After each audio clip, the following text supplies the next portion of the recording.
Hello, everyone. Thank you too for being here with us. Now we are going to start with the press conference. We are going to start with one question in the room.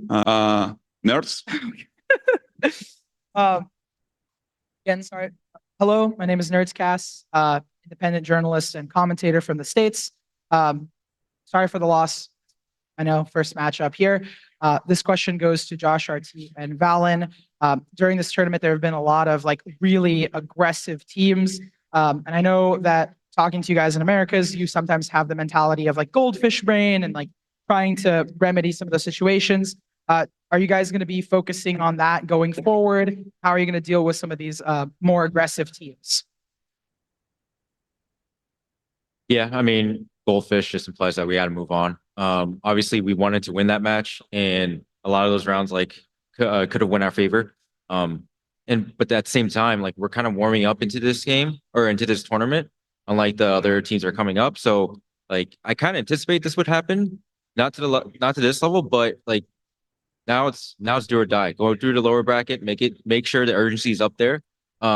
And so the next day will be a lot of focus on making sure our fundamentals are in order, our discipline is in order. We can anticipate the aggressive plays that they're running in this meta. So yeah, I mean, I felt like we were grasping that a little bit towards the end. We're anticipating some of their aggressive plays, but it was a little too late, I would say, and we didn't have enough room. What he said. Fair enough. Thank you. Hey guys, Pedro here. I have a question for Josh RT and valyn. So round 14 on split was when the table started turning in PRX's favor. What made PRX's attacking side so difficult to counter? The way they approached their B exec, how they kind of pumped out a lot of our util and then threw a lot of fake TPs, misdirection on me. I've never experienced before. I've always been a very confident player in being able to hold my site, and I have a lot of pride in that. But I kind of failed on that point, and so it started opening up a lot of the A rounds where we were kind of overcompensating towards the B side because of the exposure they were putting on there, which then opened up A, and they had a good post-plant protocol, so kind of lost out there. Learning game for me, especially because I've never been approached on the B bomb site like that. So well played to PRX. Kind of unfortunate. That's how it played out, but happens. Yeah, honestly, props to PRX. I felt like their attack style was a little bit different, where they actually drawn out the rounds a little bit, and it wasn't as obvious as we thought it would be. But I would say there might have been some moments of in both maps where our discipline kind of broke down. We were over rotating and overcompensating. The comms weren't as clear as to what we're trying to do. But props to them for making that confusion happen. But yeah. Right. I have a second question. This goes to Trent. Before Toronto, you were on perma Tejo duty. Do you think the meta shift coming into Toronto was a factor into today's defeat? And how do you see Tejo at? I don't think it was a factor in our defeat. I think, like everyone has said, they played really well, and we didn't adapt fast enough. We couldn't fix our problems fast enough until it was too late. But I think they nerfed Tejo to the ground, so he probably won't be played at all. All right, thank you. Hi, Command here. Big fan since Reykjavik 22. I have a question for Josh. You guys force the economy a lot with stingers, and that's a big part of your guys' play style now. Why do you think other teams haven't adopted that, even though it seems to work pretty well for you guys? Well, like anything, it's you got to understand their personnel. I know that my guys know how to play the stinger. We know how to play the low econ weapon, so we changed the math, so to speak. I know they can win a gun round or a rifle fight. It doesn't feel like a 50-50. And in a certain range, it feels like this is 80-20 fight sometimes. The way he shoots a stinger, it just evaporates people. So we're just trying to leverage that as much as we can. But I realize sometimes it does backfire on us. If we don't convert those rounds, then we're in a little bit of a hole. So we got to make plans around that. But Great. Yeah. Thank you. Thank you. My question is, guys, I know this is a bump in the road for Team's Golden Era, but who do you expect to face, and who are some key players that you're gonna look out Who was it directed to? for? Anyone? Yeah. I think we're gonna play who's it, XLG or Sen? Give me Sen. Just let me eliminate them and I'll be happy. Okay, if I ask another question. We are short of time, so we have another question here. Thank you. Hello, Sierra Zobi, freelance esports commentator. This question can go to anybody on the team. You guys have been in Toronto for a couple of weeks. So I was just curious if we could maybe get a breakdown, like percentage-wise, of what your schedule has been, like towards practice, towards media, towards free time, just to see kind of how that time's been spent since you got here. Yeah, our schedule has been somewhat inconsistent depending on if we have media day or tech check, but normally we've been compensating for early matches, waking up around 9 a.m.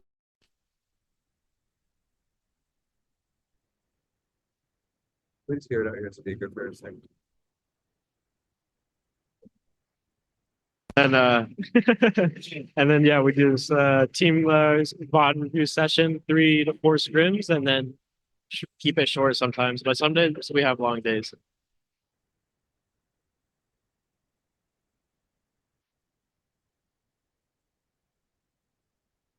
I'm gonna give it a second until the music kind of goes away, so I can hear you guys. Sorry, but hey, Ravish or Ravish from here. A quick question to y'all. Sorry. Understanding that today's been an actually tough day, but you guys have an iron mental and able to bounce back every single time. One thing I was more curious about was on the personal side, maybe a lighter side as well too. One word the entire team seems to have adopted and put on part of the vernacular. You guys are a bunch of Gerbers, is what I've seen so far. Now, has there anything else that you've also been able to take to heart in terms of the actual Toronto slang that you have pushed into your day-to-day language? What else? A lot of crow skis thrown around in the prac room. A lot of cronies, I bet. Yeah. I call him Leaf Gerbet sometimes. If he's looking good on a day, I'll call him a Gerbet. Hey, you Lewis, yeah. Leaf is like that still. Yeah. All right. I mean, I was really about it though. If anybody else had one, no worries, but it. Appreciate you guys taking your time. Appreciate it. Yeah. This question goes to either Josh or to Valyn. It's now about your split attack. I know the defense was asked about earlier. You got caught off guard a little bit in the early rounds by the proactivity of PRX during that kind of thinking or planning phase G2 is known for, using to set up very clean exits. How did that change the speed and calling for the rest of the half to come out of it up 7-5?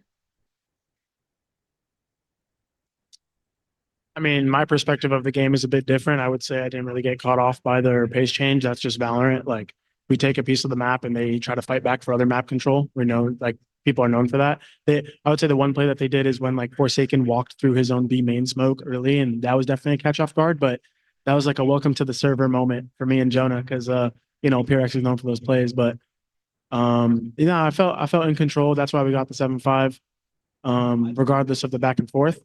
But yeah, that early Forsaken round was just like a welcome to Toronto, welcome to the server, let's go. And I was ready. So. Thank you and good luck in the lower bracket. Thank you.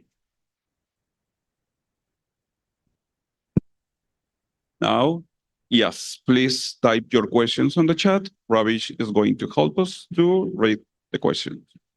So, Rabia, can you help us, please, with your questions on the chat? While we're waiting, I'll go ahead and ask a follow-up question too. My question is for Jajma. I find you consistently have both in and out of the server, especially with how you've grown as a player. I wanted to talk a bit about your time in Toronto so far and how you've been locking in to make sure that you are your best self. Yeah, definitely. I've been just like spamming the gym. It's been like a week, took like a couple of days off of the gym, and just getting like that mental prep ready for myself because you have to like get your mental correct. Otherwise, it's like it's a long game. It's a long series, a long tournament. Just kind of keeping that same like active mind.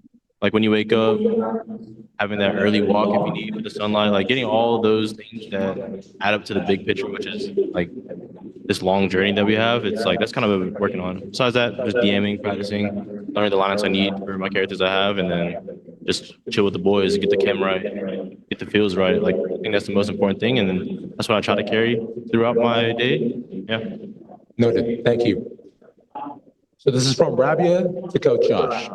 As a coach, can you explain what will be the process moving forward when it comes to fixing problems that the team made today and the overall mental of the team? Everyone is looking pretty positive despite the loss, so I think half your work is already done. Yeah, I mean, after a loss like this, like knowing that we have one life left, I think that's it's actually a good thing for us because the urgency. We know we're in a do or die situation. And I can tell like the focus in the players, like they just want to play another match, right? So like the process is just let's bot review a little bit, let's make sure our game plans are set correctly, let's make sure those those errors that we're making are not going to be repeated. Figure out if there's a theme or not, and then just go into the next game. Thank you. Thanks. Next question from Shia Wager to Josh as well. You talked about picking Lotus to exploit PRX's weaknesses on that map. Did you find successes in hitting on those weaknesses? If not, how did PRX make it challenging to exploit all those weaknesses? So, I mean, without explaining too much, I think they're not using an agent or two agents that is normally played in Lotus. So there's a reason why those two agents were always a staple. Were we successful in exploiting that? Not really. Some rounds we were, and we kind of knew where they were going and like how they were going to exploit, how we were going to exploit it. But other rounds, like it's mostly them playing really well to put that pressure on us and kind of losing sight of like what they were doing, which is the main thing that we're exploiting. We should know more than them in terms of how they're running around their attack, but we didn't. So that's on us, really. Thank you, Josh. Question from valyn from Arnav. This was your first game of Masters. Compared to PRX's fifth game, how much of that factor did that affect today, if any at all? Do you think in the buy in a tournament like this is a boon and a curse? Yeah, it's like double-edged sword. I mean, being a competitor myself, I know that ramping up into a tournament, it's about going through the mistakes and fixing them and getting better throughout the tournament. That's what creates the strongest teams. Unfortunately, today, like it was our first game, while they had a lot of moments of losing, winning, and they got momentum. So yeah, it's kind of a double-edged sword to go into the playoffs, but it's not an excuse because I was happy with it. It gives us more preparation time. It gave us more time to hide some of our new comps when there's a new meta. So there's definitely its benefits, but the weaknesses is like, as a performer, sometimes you can't catch that fire on stage and carry it throughout the game. So, tough loss today, but it was something that I kind of knew in the back of my mind, like we might start slow or whatever, just have shakeups, but it is what it is. And I think next game will be a lot better. Small follow-up to valyn as well too from Rabia is what shocked you today against PRX that you think you guys weren't ready for as a team? Nothing, honestly. I feel like we're ready for a lot of their plays. I mean, like I stated earlier in the interview, I felt like they had a really sick idea of approaching me on B on split, and I was kind of caught off guard by that. But nah, I was expecting everything.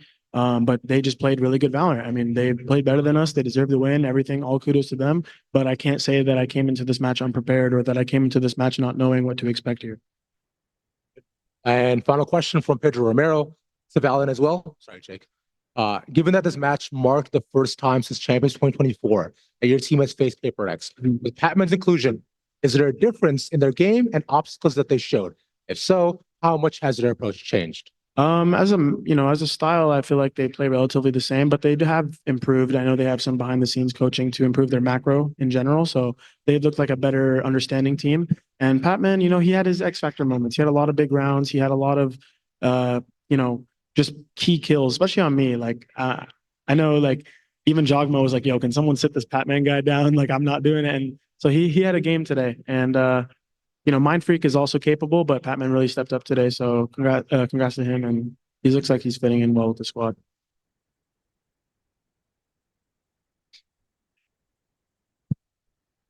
Thank you, Roy, for helping us with the questions. And thank you too for being here with us. Good luck in your match. And thank you. Thank you. Thank you. Thank you to everyone here. We appreciate you guys. Thank you.